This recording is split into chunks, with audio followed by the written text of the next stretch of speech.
Eto na mga kabasketball, QMB malabo nang makapaglaro sa Gilas kung tatanggi ito ngayon sa offer ng SBP at Gilas Pilipinas. Bakit nga ba hindi na kayang talunin ng Taiwan nang walang Kai Sotto? Pero bago yan, huwag kalimutan mag-like at mag-subscribe bilang pagsuporta sa pinakabagong update ni Homer Saison sa Spin.ph patungkol nga dyan sa naging offer ng Samahang Basketball ng Pilipinas sa UAAP Champion Big Man na si Quentin Milloria Brown o QMB. Ay sinabi ni Homer na nasa kampo na ngayon ng agent ni QMB na si Todd Siedel ang desisyon kung tatanggapin ito o hindi yung 4 na digits per month na kontratang offer sa loob ng isang taon netong ang ating Gilas Pilipinas o ng SBP. Actually, napakaliit niya, no? Compare dito sa mga naging kontrata na kasi billions of dollars na. Itong in total, no? Itong na-close na itong matindi, no? Ang ano pala siya, nag-train sa kanya, no? Ang mentor niya, itong si Jerry West. So, yun nga lang mga kabasketball, kahit maliit yung offer na yan, compare doon sa natatanggap ng mga iba niyang kliyente, yan naman ang magiging susi. Yung paglalaro niya sa Gilas ni QMB, yan ang magiging susi sa mas malalaking kontrata mula sa KBL, sa Japan B-League, sa Taiwan o sa iba't ibang mga overseas na ang tinatanggap lang, especially yung mga naglalaro or nakapaglaro sa ating Gilas Pilipinas. Kasi talagang eto, very timely kasi ito, no? Kaya binigyan siya ng offer ng SBP dahil pwedeng magbago yung priority na itong Samahang Basketball ng Pilipinas kapag na-approve halimbawa itong 6'10 na big man natin, no? Na si Benny Boatwright bilang naturalized player. Pag nakabalik na si Kai, di ba? Baka magbago, imbis na big man ng kasi nandyan pa rin naman si Junmar, nandyan pa si AJ Edo. Baka mag-iba ng gustong player o additional itong ating Gilas Pilipinas. Very timely to, pagkakataon ni QMB na sa tingin ko hindi niya palalampasin. Talagang gustong-gusto niyang maglaro.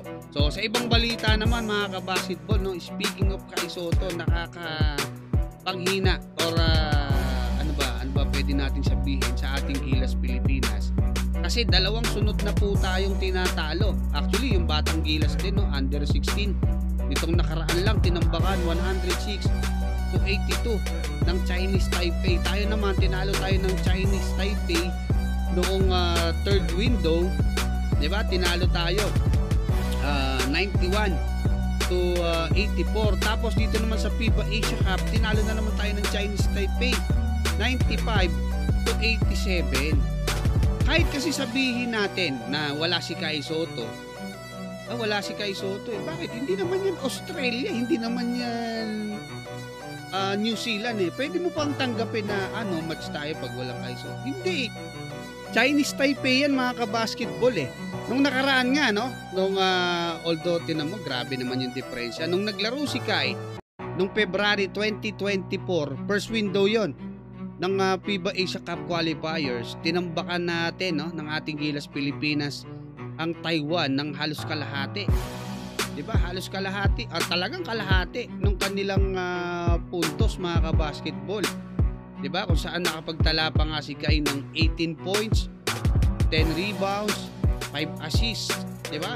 3 blocks. Hindi pa kasama diyan yung mga tapik-tapik ni Kai, yung presence ni Kai sa ilalim na imbis na sasalaksak yung kalaban, hindi na, 'di ba? Hindi natutuloy dahil laki. Puputatahin ka talaga.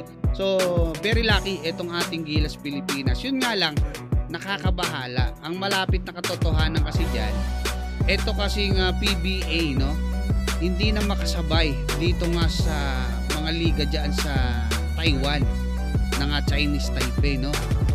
For example, itong T1 League, no, mga kabasketball, ang import na pwede sa kanila, no, ay 4 ang pwede mong i-register na import bawat kupunan. Grabe nga yung mga player niyan. Naglaro pa dyan sila Dwight Howard, di ba?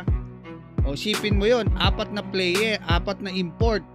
Ngayon, pwedeng tatlo lang ang pwede mong gamitin sa isang laro. I-active, no?